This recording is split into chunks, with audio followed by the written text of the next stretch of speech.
Imagine a decentralized lending application. You deposit Ethereum as collateral. The smart contract says, if the value of that collateral falls below a certain level, liquidate the position. Simple, except for one problem. How does the smart contract know the price of Ethereum? The blockchain can verify what happens on the blockchain. But the market price may come from many different exchanges and data sources outside that blockchain. Now imagine an insurance contract that needs weather data, a tokenized bond that needs an interest rate, a stablecoin that needs proof of its reserves, or two financial institutions that need to move tokenized assets between different blockchain networks. The smart contract may be automated, but someone or something still has to connect it with the outside world. That is the problem Chainlink was built to solve, and Link is the token sitting inside the economics of that infrastructure. So before asking, will Link go up? There is a more interesting question. What exactly is Chainlink connecting? And why would that create demand for Link? Let's begin. One of the easiest mistakes is describing Chainlink as another blockchain competing with Ethereum or Solana. That is not really its role. Ethereum provides an environment where smart contracts can execute. Solana provides another. Other blockchains provide their own execution environments. Chainlink is designed to provide services those applications may need. External data, price information, automation, verifiable randomness, proof of reserves, cross-chain communication, and, increasingly, infrastructure connecting blockchain systems with traditional financial institutions. Think of it this way. A blockchain can be the computer. Chainlink helps that computer understand information it cannot reliably obtain by itself. That distinction is fundamental. Link is therefore not trying to become the gas coin for a new Ethereum competitor. Its economic thesis is connected to demand for Chainlink services. Why not simply tell the smart contract to ask one website for the price? Because then you have built a decentralized financial application that depends on one centralized data source. If that source fails, the application can fail if that source is manipulated. The smart contract may faithfully execute bad information, and this creates what is commonly called the oracle problem. Chainlink data feeds approach this by combining information from multiple premium data sources and independent oracle nodes rather than relying on one source. According to Chainlink's architecture, market data can first be aggregated across centralized and decentralized exchanges. Independent Chainlink nodes retrieve that information. Multiple node responses are then aggregated into an oracle report that smart contracts can consume. So the objective is not find someone who knows the price. It is create an infrastructure where manipulating the answer becomes significantly harder. A smart contract is only as intelligent as the information you give it. Automating bad information simply allows you to make mistakes faster. Consider decentralized lending. A protocol may allow someone to deposit Ethereum and borrow stablecoins. The smart contract must continuously understand the value of that collateral. If Ethereum falls too far, liquidation rules may activate. Without reliable price data, the entire risk management system becomes questionable. The same problem appears in derivatives. Stablecoins, synthetic assets, tokenized commodities, and many other applications. Chainlink data feeds currently provide access to data covering crypto assets, commodities, foreign exchange, indices, and other financial information. This explains why Oracle infrastructure can become valuable even though the end user barely sees it. You may use an application powered by Chainlink without pressing a button labeled Use Chainlink. Infrastructure is often most successful when the user stops noticing that it is there. You probably do not think about internet routing every time you open Instagram. The infrastructure still matters. Now we can finally discuss Link. Chainlink describes Link as the native token of the Chainlink network. Its purpose is connected to the economic operation and security of Chainlink services. Link can be used to compensate network service providers. It can help incentivize reliable performance. And through Chainlink staking, Link can be committed to provide additional crypto economic security guarantees around Oracle services. Technically, Link is an ERC 677 token. That standard inherits ERC20 functionality while adding the ability to transfer tokens together with a data payload. And this also answers another common question. Strictly speaking, Link is better described as a token rather than the native coin of its own Layer 1 blockchain. There is no Chainlink blockchain where Link plays the same role that ETH plays on Ethereum. The value thesis is different. If Ethereum is infrastructure for executing smart contracts, Chainlink is infrastructure for supplying those contracts with services, and Link sits inside the economics of that service layer. Chainlink staking adds another dimension. The basic idea is straightforward. If Oracle infrastructure is protecting significant economic value, participants responsible for helping secure that infrastructure should have economic value at stake. Chainlink staking v0.2 allows eligible ecosystem participants to commit Link into smart contracts that back certain performance guarantees around Chainlink Oracle services. Node operator stakers can be subject to slashing under defined conditions when an Oracle service protected by staking fails specific performance requirements. Community staking also exists, although its risk mechanics are not identical to those of node operators.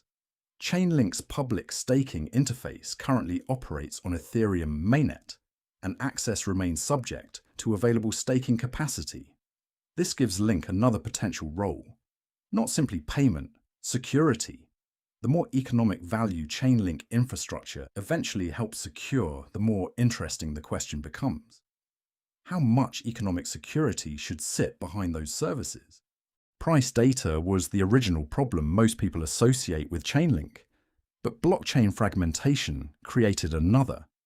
Ethereum cannot automatically understand everything happening on every other blockchain. Neither can Solana. Neither can a private blockchain operated by a financial institution.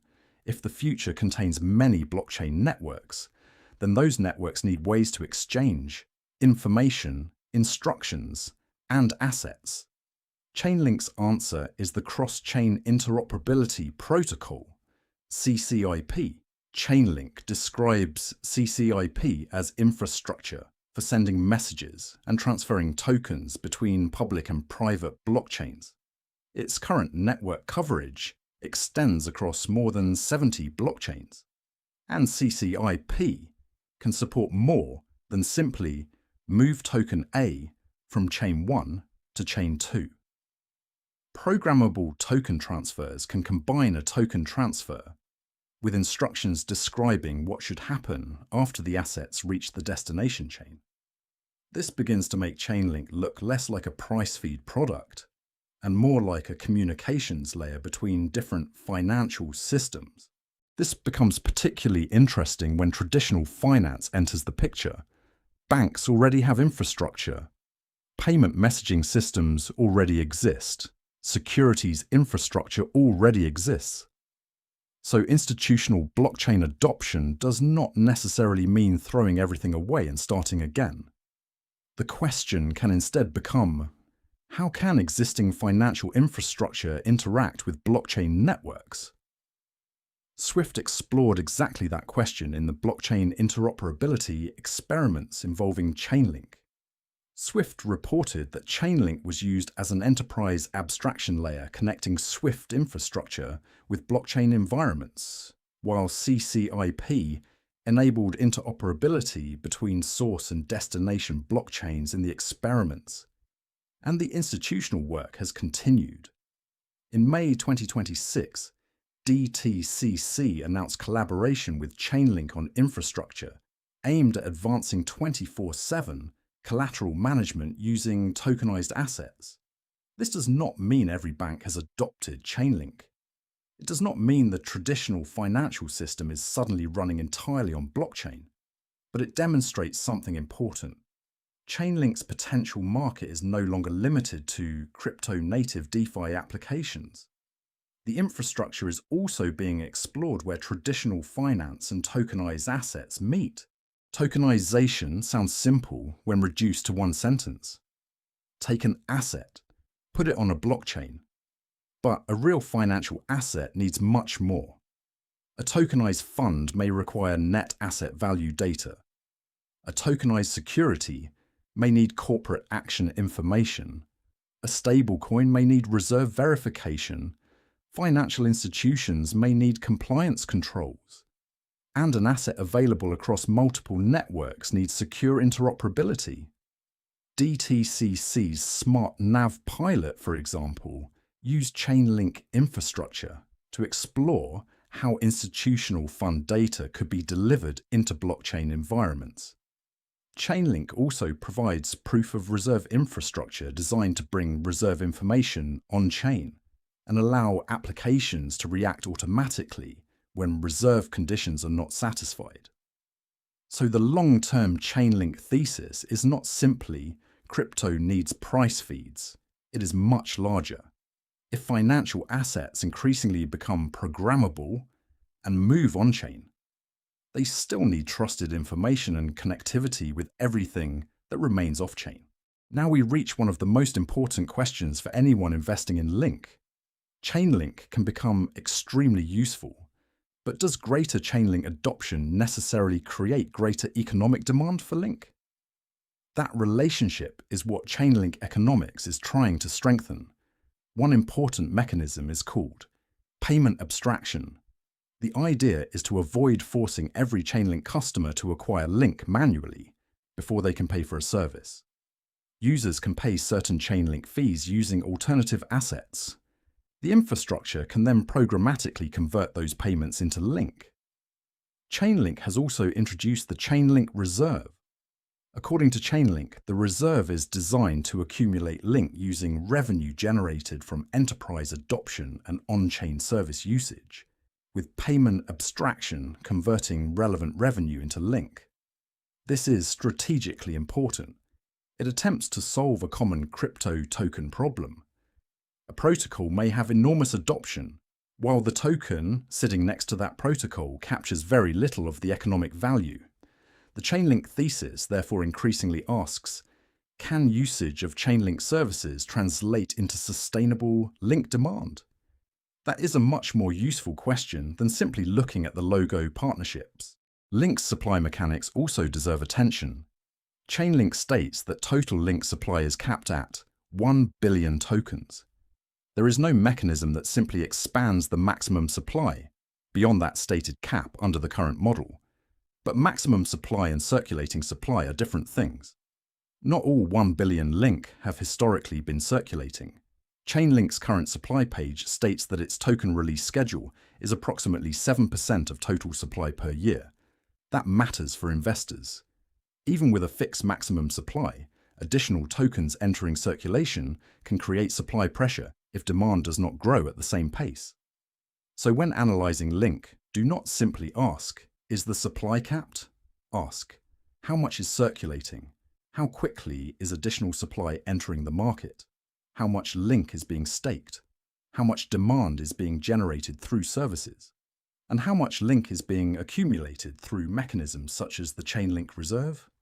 A maximum supply number is the beginning of tokenomics, not the end. Link is very different from Pepe or Trump. There is measurable infrastructure underneath the token, but that does not mean the investment thesis is automatically correct. There are still important risks. Number 1. Adoption risk. Chainlink needs continued demand for its services. Number 2. Competition. Oracle and interoperability infrastructure is not a market where Chainlink is guaranteed permanent exclusivity. Number 3. Value capture risk. Network adoption and token price are not automatically the same thing. investors should examine how economic activity actually reaches Link. Number 4. Technical and smart contract risk. Complex blockchain infrastructure always creates surfaces that need to be secured. Number 5. Oracle risk itself. A system built to deliver trusted data must continue maintaining very high reliability because applications may depend directly on that information. And number 6. Supply dynamics.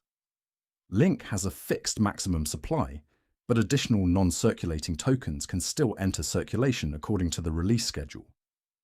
Real utility makes Link easier to analyze. It does not make Link impossible to lose money on. Now the Indonesian context. Chainlink is currently included in CFX's list of crypto assets dated July 20th, 2026. The official listing identifies Chainlink, ticker, Link, CFX asset ID, Link-248. That means Link is part of the asset universe currently permitted within Indonesia's regulated crypto market infrastructure. But remember the distinction we have made in every video in this series. Listing does not equal endorsement. It does not mean CFX or OJK predicts that Link will increase in price. It does not make the investment risk-free. And it does not mean every Indonesian regulated provider necessarily offers exactly the same Link product, liquidity, limits, or customer access. The regulatory listing answers, can this asset exist within the market structure? It does not answer, should you buy it? For a foreign investor in Indonesia, the most useful way to think about Link is not, is this another altcoin? Think of it as an infrastructure thesis. If more financial activity moves on-chain, will those systems need external data? Almost certainly. Will they need interoperability? Very likely. Will institutions need reliable connections between existing financial infrastructure and blockchains? That is already being explored through projects involving organizations such as SWIFT and DTCC. Then comes the harder question. Does Chainlink remain one of the dominant providers of that infrastructure? And if it does, how effectively does that adoption translate into economic demand for Link? Those are the questions an investor should analyze, not the logo looks serious, therefore the token must go up. Crypto has already produced enough expensive lessons from that style of research. This is where Sungazer Live fits. Our role is not to tell every client, buy Link, sell Link, or predict what Link will be worth next year. Our role is to help foreign clients navigate digital assets when those assets interact with Indonesia's financial system. Sungazer Live operates as a crypto exchange aggregator. For an asset such as Link, that can mean helping clients understand and compare access through regulated Indonesian crypto providers. But digital assets rarely exist in isolation. A foreign client may eventually need rupiah liquidity, Indonesian banking access, a recurring connection between international digital assets and local finances, or a broader understanding of how their digital wealth fits into Indonesia's financial ecosystem. For eligible foreign clients, Sungazer Live can also assist with navigating Indonesian banking onboarding, subject to the requirements and final approval of the relevant bank. The asset may be Link, Bitcoin, USDC TRX, or another digital asset available within Indonesia's regulated ecosystem. We begin with the objective, then understand the asset, then navigate the appropriate route. Link becomes much more interesting when you stop thinking about it as simply another cryptocurrency ticker. Chainlink is trying to solve a fundamental problem. Blockchains do not exist alone. They need prices. They need market data. They need reserve information. They need automation. They need access to existing financial systems. And increasingly, they need to communicate with other blockchains. Chainlink is building infrastructure around those connections. And Link sits inside the economic and security model of that infrastructure. That does not guarantee Link will increase in value, but it does give investors something concrete to analyze. Is Chainlink adoption growing? Are its services becoming increasingly important? Does economic activity create sustainable Link demand? Does staking strengthen network security? And can Chainlink maintain its position as blockchain infrastructure expands from crypto-native applications into institutional finance? In Indonesia, Link is currently included in the CFX crypto asset list as Link-248.